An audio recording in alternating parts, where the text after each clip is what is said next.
Hello friends, welcome to my YouTube channel. Please always remember to subscribe, to like and share. I want this information to spread like wildfire because information is power. So this is for people who are looking to immigrate to Canada. I only practice Canadian immigration.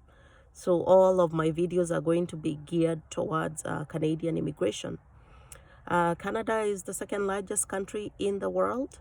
So there's underpopulation in a lot of areas, and the government of Canada is very keen to make sure that as many people as possible either come to visit some of our best sites or come to work or even come to stay permanently. Like there's nothing more the government likes than people coming and staying permanently, especially if you're qualified for economic pathway to Canada. The government is very much in support of you coming to stay permanently to work and contribute to the Canadian economy and as well to the population.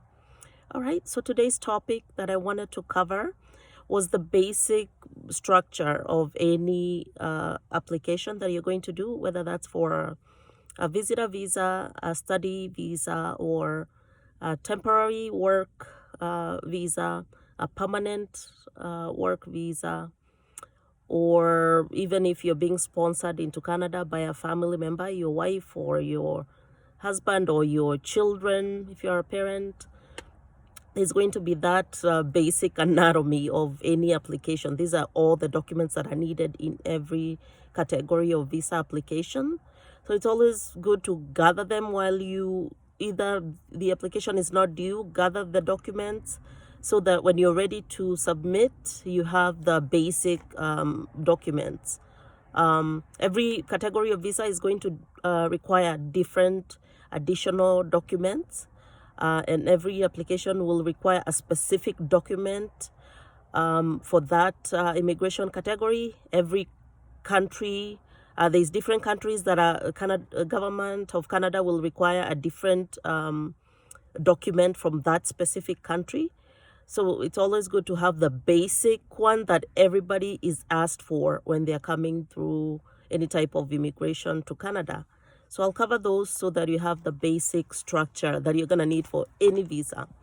All right, the first thing is going to be an application form, whether that's for application for a study visa or application for a temporary work visa or application to be sponsored by somebody in Canada or whatever application you're doing. This is the application for that category. It's going to be the same. It will ask the name, your date of birth, where you were born, which country you carry a passport or a travel document. So this is the application form. It's in every category of visa, you're going to have application form. The second form you're going to have is family information form. And this is where you declare everyone in your mostly nuclear family. So your parents, your children, your spouse, you want to declare them on the family information form. Your brothers, your sisters, of course. Why is this important? If you come to Canada and let's say years down the line, you want to invite your family for your graduation. Let's say you came to study. You will say, okay, I would like to invite my parents and my youngest sister to come for my graduation. Well, when you put in the application to bring them for them to come, immigration will go back and look at what you put as your relatives on this family information document. And they will be like, well, you didn't say you had a small sister, or you said your parents were dead. How come all of a sudden your parents have resurrected and now they want to come for your graduation? So it's very important to put all your relatives, especially your parents, your brothers, your sisters, your children, any adopted sibling that you have, your stepbrothers, your stepsisters, so that in the future, if you want to invite them, or you become now a permanent resident or a citizen of Canada, and you want to sponsor someone from within your family, maybe an adopted small sister, then you just go back and you put their name, their date of birth, immigration will go back to your original application and you look it up, and then they can verify. But if you didn't declare them, it becomes very hard. It will cost you money for us to actually be able to help you to now declare these people again. Say, I forgot that I had a small sister back then, I was rushing to come to study, and it's a whole different ballgame. So declare them in the beginning so that they are in your permanent record of immigration to Canada.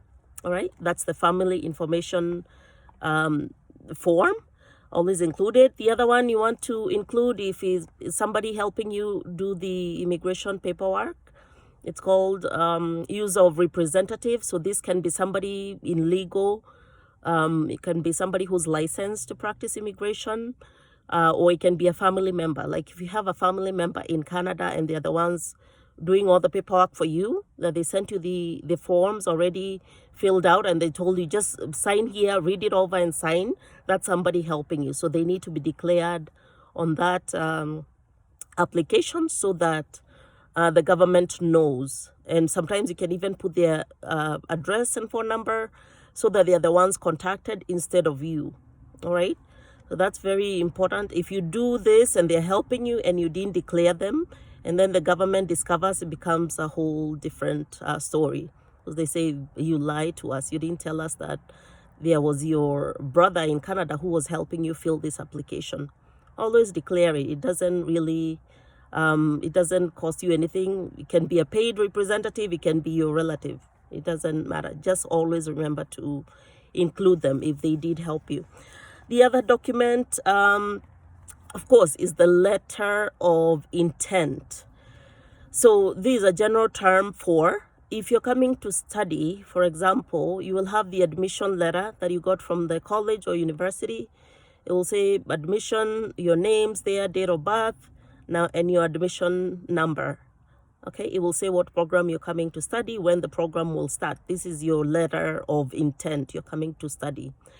The other form of letter of intent, it can be someone is inviting you for graduation again. If I give that example, that relative who is now graduating in Canada will write a letter and say, my name is so-and-so, I'm inviting my parents for my graduation to happen May 15th, 2020, whatever. And I'm their daughter. They will attach their Canadian status there. They will attach that they've actually studied if they came to study. They will attach, if they are a permanent resident, they will attach proof. If they are a citizen, they will attach a copy of their Canadian passport. They will say, I'm inviting my relatives to come for this and this and this. So that's the letter of intent. Also, if you're coming for any event, like a conference or a summit, of course, that invitation from whatever organization is holding the event, you've paid maybe for the registration of the summit. They will usually send you a document showing you have paid, the date of the event. This is the letter you will attach to your application. So this will depend on what you're coming to do in Canada. All right. The other very important document, these are bank statement. There are some categories of visas that really don't care how much money you have. Like if you're coming for a job, you already have a job offer letter. You have LMIA, which is the document that usually comes with job offer letter. If you have that, you really don't need to show a lot of proof of funds because you're coming to work already. There's a start date of your work, especially if you come so close to your start of work date. You don't need so much money to survive. You're starting work right away. You will be paid within 2 or 3 short weeks thereafter. So you don't need too much survival money, but you still need a bank statement. Because while you're starting to work, even if you arrive today and tomorrow you start your job, you won't get paid for 2-3 weeks, right? So you still need somewhere to live. You need transportation from where you're living to the job. You still need to eat. You still need a cell phone. You still need those basic things to survive while you're working and getting ready to get paid.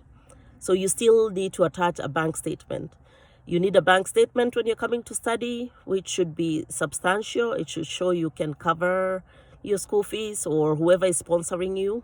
If your parents are sponsoring you, they should show they have enough money to sponsor you. If you're coming for an event, you have to show you have paid for the summit, like this example that I just gave. So you're coming for the summit, you've already paid for it, you attach your receipt. If you're coming to stay at a hotel, you attach a reservation, you've reserved where you will be staying, and then you attach a bank statement, of course, to show that you will be able to cater for your Uber or taxi. You'll be able to cater for your meals. You'll be able to pay your way around while you're in Canada. All right, so that's why a bank statement is applicable to any application that you're doing. Okay, so the other document that you will need, of course, is your birth certificate. The birth certificate of your spouse.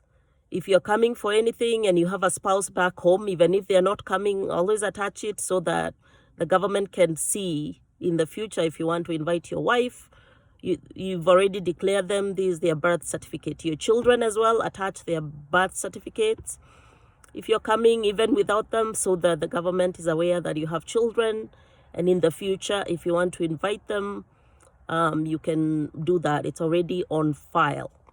All right, so birth certificates you always attach. Of course, a passport. Where are you going without a passport?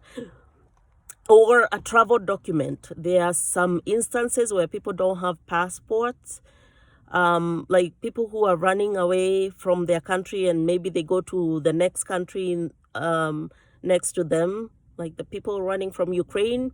They didn't have time to apply for passports, so they just crossed the border to Poland or other countries without passports. So their governments will issue them travel documents from there, or Poland will issue them a travel document while they are there, so that maybe they can move to other parts of Europe that's accepting large-scale refugees, or Canada. So that's what a travel document is. Not everyone has a passport. A travel document simply means you don't have a passport, you're in a different country other than your country of citizenship, or you're, for one reason or the other, you cannot get a passport from your country of citizenship. All right, so always have that if your intent is to come to Canada for any category of visa. Police clearances, of course, you want to show you haven't committed any crimes in your country that would make you inadmissible to Canada. Canada will do a background check to make sure that if you've killed in your country, they assume more probably than not you could kill again, and they don't want you to come and be harmful to Canadians. So have a police clearance certificate. It has different names according to the country you're from. And then picture, have it's called passport size pictures. Be very careful with this one, because Canada has specific specification for those pictures. USA has its own criteria for those passport size pictures. Australia has its own criteria. Different countries have their own criterias.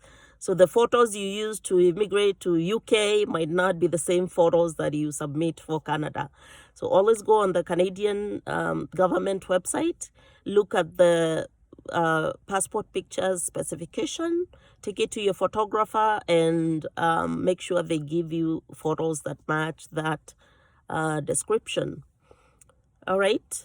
Hopefully this video has been helpful. Always subscribe, like, and follow us as well. We'll see you again on more videos.